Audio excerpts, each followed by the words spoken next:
Summertime, of course, is great for being outdoors, and I love things like gardening, eating outside on our deck, spending time by the pool, the lake, or going to the beach. And in my next video, I will be giving our front porch a much needed makeover, so be on the lookout for that. But in the middle of the day, especially when the temperatures are approaching triple digits like they are here in Texas, I really enjoy some favorite indoor activities. I've been making time to read and crochet more, and because several of you have asked, I thought I'd share what I've been working on lately.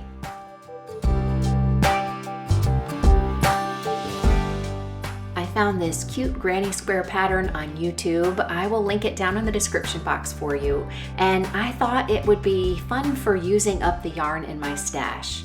I didn't really start out with a plan for what I would do with them, but I liked the way they turned out so much. So I kept playing with the color combinations, and when I used up all the yarn that I had in my stash, I ordered more yarn with the idea that I could join all of the squares to make a really cute throw blanket. So that is my current project.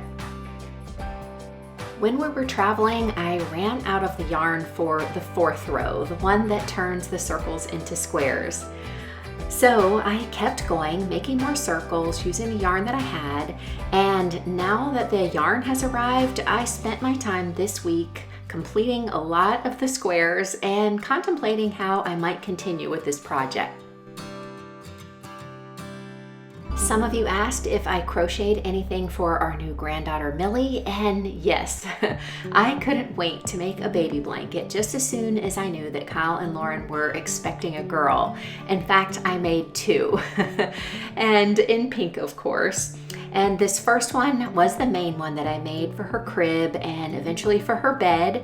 And then I made a second one in a smaller lovey size that would sort of coordinate with it out of the same pink cotton yarn. And I was hoping that that would be easier for her to use like in her stroller, and also one that she would be able to carry around with her. It was so much fun to make those. I had the best time, and I can't wait to start something new for Millie. So if you have any suggestions, definitely let me know down in the comments. Also this week, I gave our guest bedroom a little refresh. This cover, which is actually a duvet cover, is one that we have had for a very long time. This whole furniture set used to be in our master bedroom before we moved to Texas, and Patrick and I used this cover with a down duvet when it was really cold in the winter time on the East Coast, and now that we live in Texas, it's just too heavy, even in the winter time, and that's without the duvet insert. So I wanted to replace it with something lighter.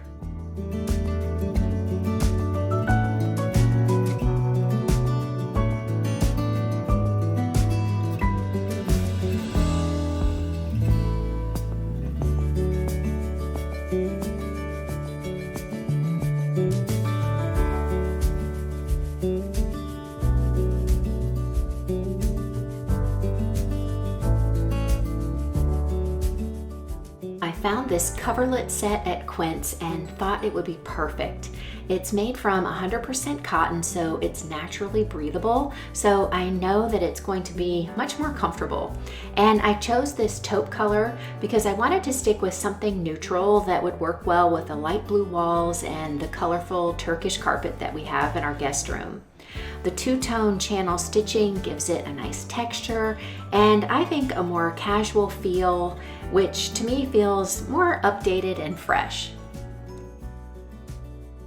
I've been looking for something like this for quite some time, but everything I saw cost more than I wanted to spend. And so I just wasn't really ready to pull the trigger. And just like with their clothing, Quince offers high quality bedding at an unbeatable price. So when I saw this and I saw the price, I felt like this would be the perfect thing, and I really love the way it looks. If you are looking for bedding, be sure to check out all that Quince offers. I will put my links down in the description box for you. This set is the queen size and it was $140, which I think is an unbeatable price for organic cotton. It comes in 4 different colors, plus they have several other styles along with sheets and more.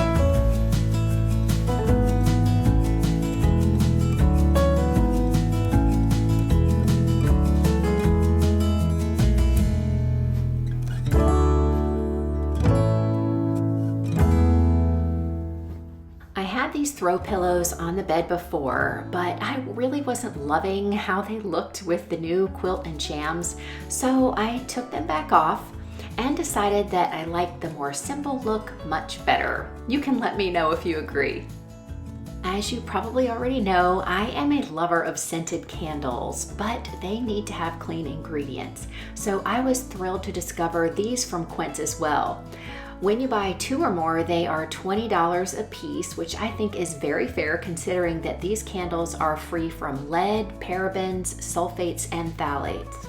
They are hand poured in the US and made with 100% natural plant wax, clean cotton wick in a recyclable glass jar. Plus, the fragrances are so good and they have a lot of really great summer ones to choose from. I chose 3 that really remind me of summer. Neroli Yuzu has a fresh citrus scent. Current Noir is a fresh blend of fruit and floral scents. And Verdant Mint has sort of vibrant green notes that are warmed by vanilla beans, and they all just smell so good. The Neroli Yuzu is the one that I lit in the guest room, and it smells so clean and fresh in here, even when it's not burning.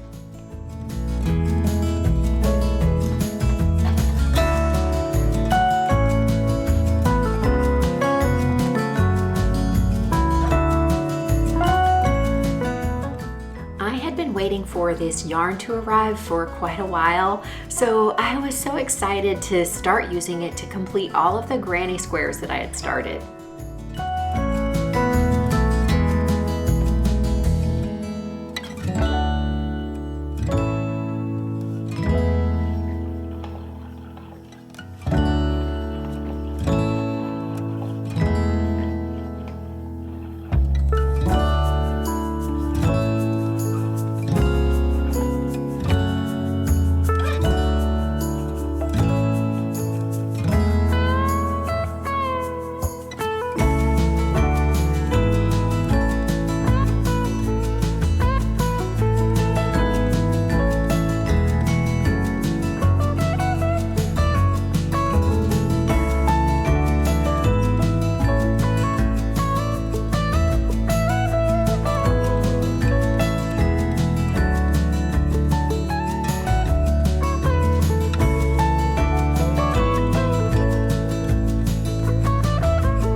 Whenever I had a little bit of time during the week, I could pick up my crocheting and complete a square or two, which is so satisfying.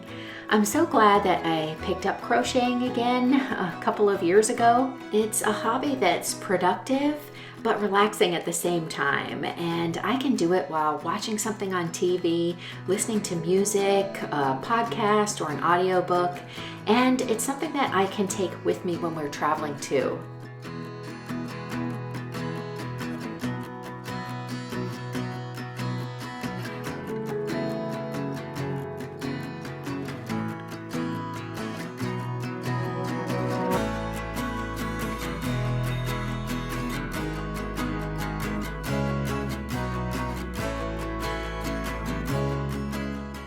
When we were traveling, I kept my yarn in Ziploc bags to keep everything tidy, organized, and easy to transport. It also helps when crocheting in the car to keep yarn clean and contained. I found that it works so well that I've continued to do that. Now when my yarn cake or ball starts to get very loose, I'll put it in a Ziploc bag and use it while it's in the bag, because I found that it holds it together better so that it doesn't suddenly unravel or get tangled.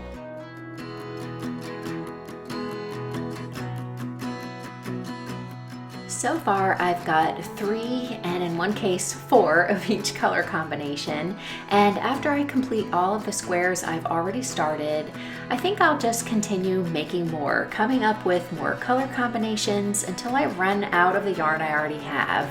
And at that point I'll decide if my blanket is big enough to start joining them, or I will just buy more yarn and keep going. It's fun to have this open-ended project going until I figure out what's next.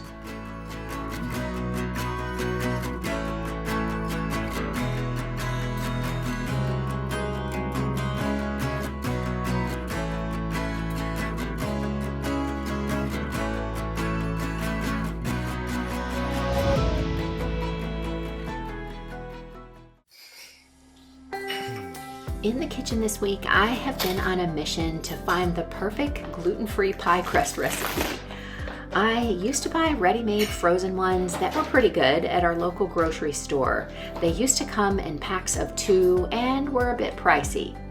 When I went to buy more last week, suddenly they were sold in single packs and were almost double the price.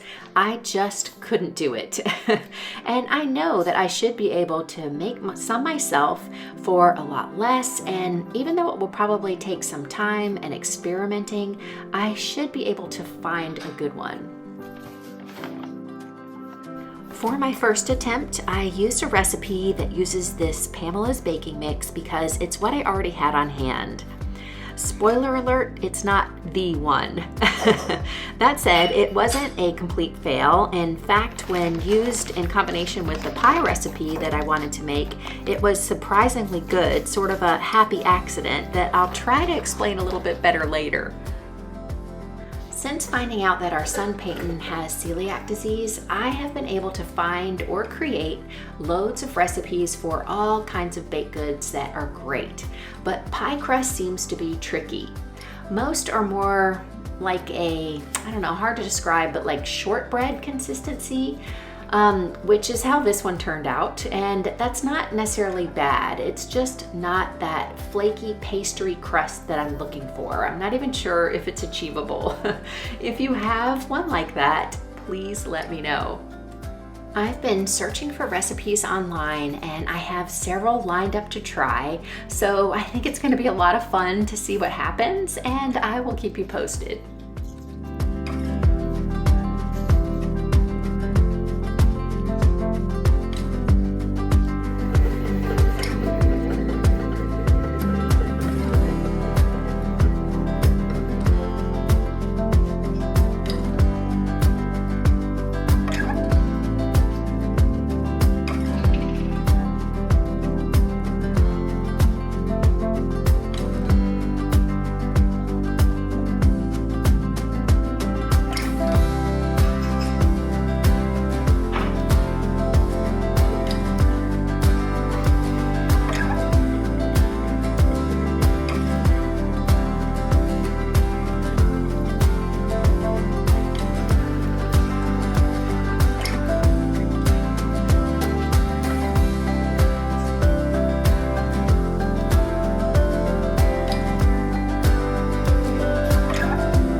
this pie crust was not behaving like traditional pie dough, which is pretty typical and to be expected when working with gluten-free flour blends, so that didn't really surprise me.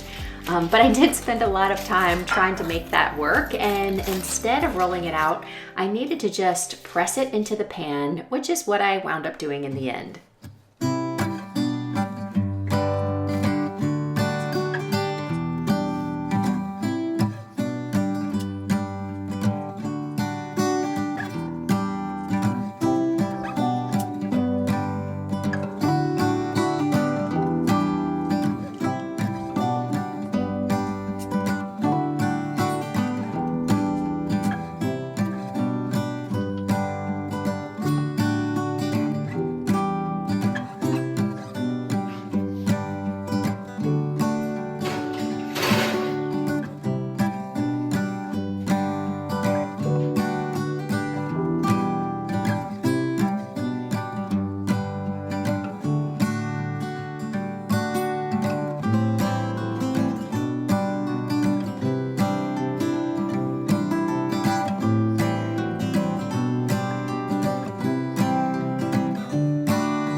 My plan for this pie was to make a Wahe, which is a Swiss recipe made with fruit and custard. I boiled 2 peaches to loosen their skins, and after they were peeled, I added them to the partially baked pie crust, which came out of the oven looking pretty good.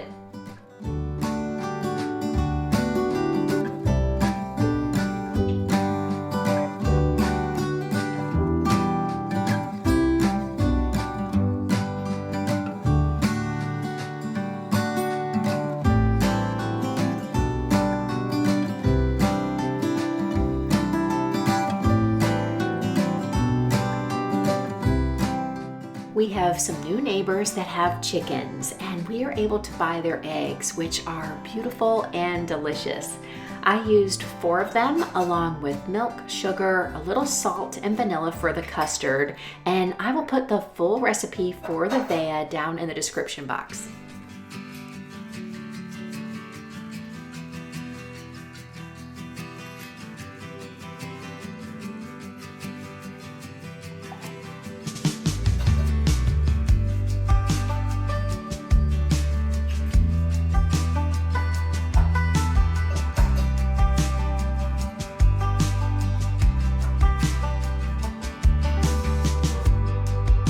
Don't know where you're running, come running back to me. I'll be waiting on you, please believe that I'm always gonna love you, that there's nothing you could do to make me turn away from you. And I know it's hard going crazy, it changes like the leaves. I know it's hard to do.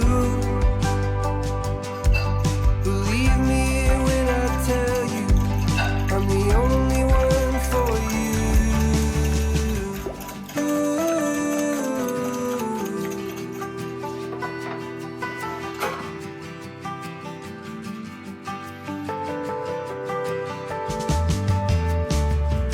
It's not about meeting in the middle.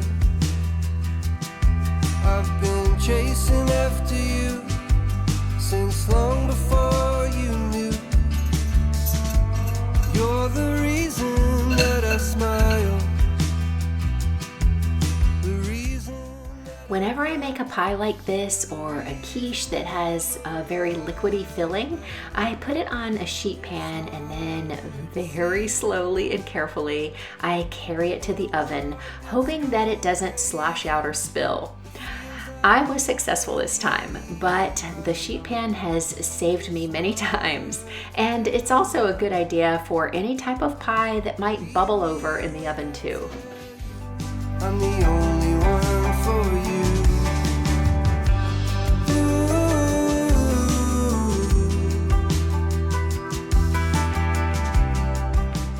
At first glance, the pie looked great. It didn't jiggle, so I thought the custard was set. But when I cut into it, it was quite liquidy in the center. So back into the oven it went for what turned out to be an additional 40 minutes. So that's about twice the normal baking time.